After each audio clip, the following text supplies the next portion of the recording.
کس نے جاہل بنایا ان کو؟ آپ نے۔ اسلام کے نظام کو جب آپ نے معطل کیا، مسجد کے دروازے عورتوں پر بند کیے۔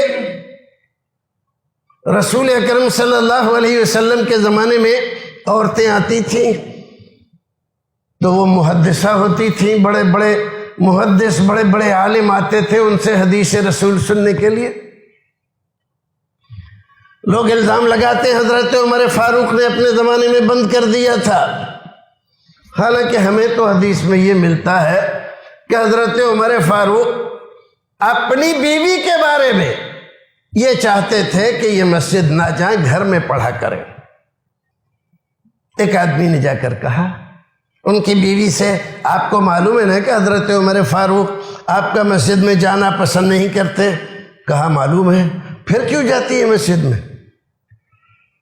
کہا کہ کہو ان سے منع کر دیں، کہہ دیں اپنی زبان سے کہ مسجد میں مت جایا کر۔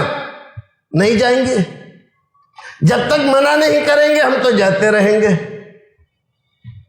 تو جا کے اس نے کہا میں نے بات کی تھی اور ان کو بتایا، تو انہوں نے یہ جواب دیا کہ وہ اپنے منہ سے منع کر دیں کہ مسجد میں مت جایا کر۔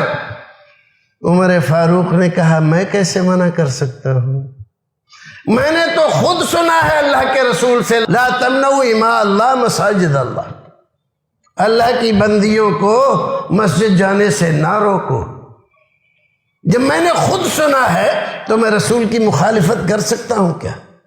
اللہ اکبر۔ جس کا اپنا عمل یہ ہو، اپنی بیوی کو نہ روک سکے، کس لیے کہ اللہ کے رسول نے منع کیا ہے روکو مت، مسجد میں جانے سے مت روکو، اس کا نام لے کر جھوٹی باتیں اڑا رہے ہیں لوگ۔ حضرت عمر نے منع کر دیا تھا، حضرت